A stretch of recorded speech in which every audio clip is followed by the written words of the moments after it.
So I got this question the other day from a friend over on Patreon regarding acoustic treatment and whether or not he needs it in his own audio environment. Here's what he said. Hey Rob, one of the things that gets overlooked a lot in home recording videos is room treatment. My recording desk is set up in my living room. There's carpet on the floor and cloth furniture throughout. That being said, are bass traps necessary for my room? My limited knowledge tells me that low frequency can be absorbed by the couches and the carpet, but seeing your bass traps in your room that also has carpet has me wondering if I'm wrong. And here's what I said, and afterwards I'll explain my answer and my thought process in greater detail. Sure, man, and great question. In my room, the back wall is very close behind me, and the room in general is fairly small. So that means there will be a lot of reflections bouncing around from wall to wall. Traps and absorption help to consume the sound coming from my monitors, eliminating most reflections, which gives me a more accurate representation of what's really going on with my music. Highs, mids, and lows all become more distinguishable, and I can make better mixed decisions. Plus, music that has already been professionally mixed and mastered in great rooms, like a Metallica album or something, just sounds that much tighter and pure. But in your case, I'm guessing your living room is a good size, and therefore the sound coming from your monitors has time to dissipate before hitting your walls, and so there are naturally less reflections. Plus, having furniture and stuff like you mentioned definitely absorbs sound waves. I think the key to determining whether or not you need acoustic treatment is spending time in your room with a lot of different music and actually identifying problem areas, if in fact there are any. I then went on to say, you could go ahead and slap up a bunch of treatment, and that certainly won't hurt anything. But try and think about it strategically if you think problems are actually occurring. Like maybe every time a snare drum hits and you're standing in a certain area of your room, you hear some slap echo occurring somewhere where a wall meets the ceiling or something. That's a sign that you may want to treat that specific area of your room. Heck, even facing your monitors in a different direction can help issues like that. So it's all about learning your environment, identifying problem areas, and then treating them. I hope that helps. If you're new to the channel, my name's Rob Arnold, and I've been working in different audio environments around the world for 30 years. Wow, 30 years. It sounds crazy even hearing myself say that.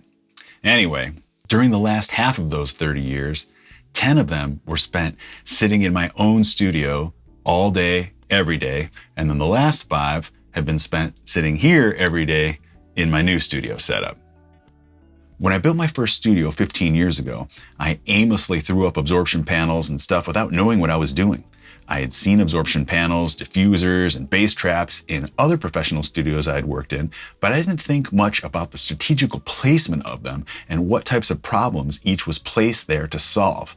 So in my live room, I just installed a bunch of absorption panels in a symmetrical and what I considered to be an aesthetically pleasing fashion, meaning I just thought it looked good, without having any real plan in place, and without first determining problem areas that might require acoustic treatment. So let's take a look at my old live room here, and I'll go over some things that I learned over time about what I should and shouldn't do, mistakes I made, and how it helped me make decisions of how to do things in the next studio that I built.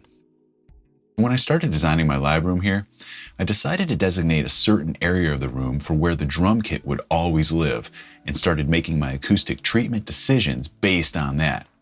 And of course I realize not many of you are going to be dealing with a full-on live room drum recording scenario, but I think all the things I'm going to talk about here in this video can be applied to any environment and any scenario.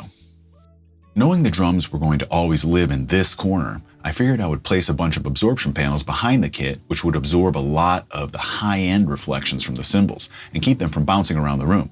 I also placed some panels on the ceiling directly above the kit for the same reasons.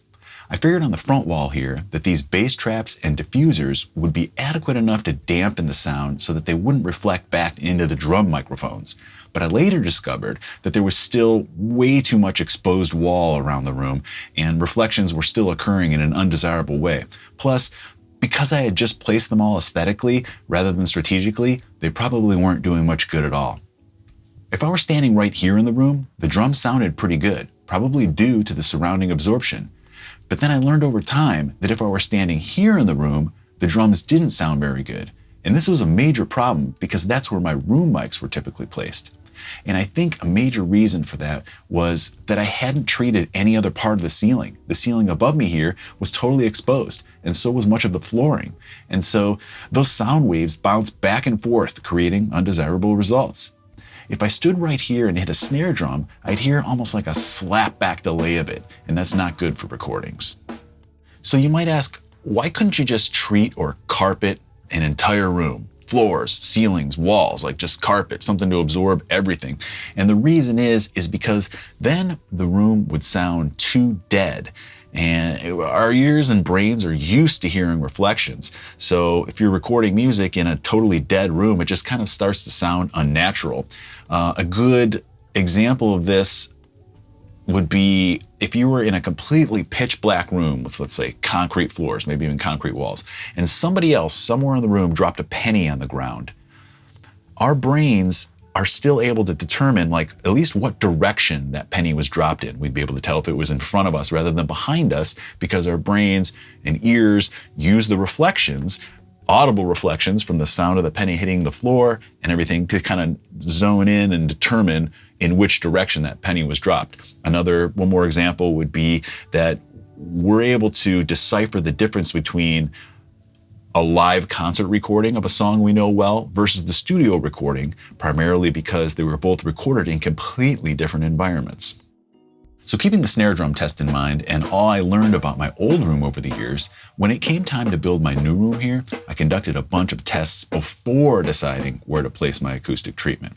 I hit a snare drum and I'd clap and I'd listen for reflections I found undesirable, and I'd correct or lessen reflections in that area of my room by placing absorption or diffusion there accordingly. Listen carefully to this cool example. It's subtle but apparent. I'm going to play this part over and over a couple times and listen to the fourth and final clap.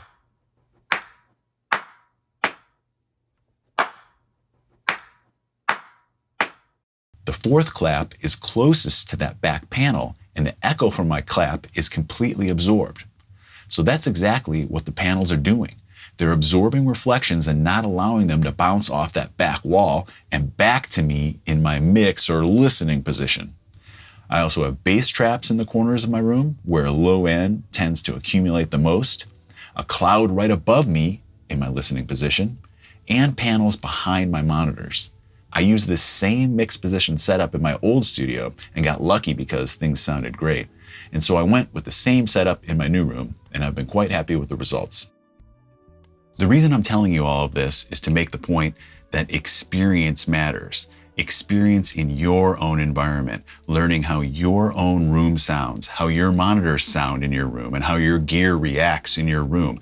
Being around that just for extended periods of time over a long course of time teaches you what sounds good. So you get used to hearing music a certain way in your environment. When some other music comes in, something new, you have a better set point of what you know sounds good. You could put on, Metallica's Black Album or something, or a record that notoriously sounds great.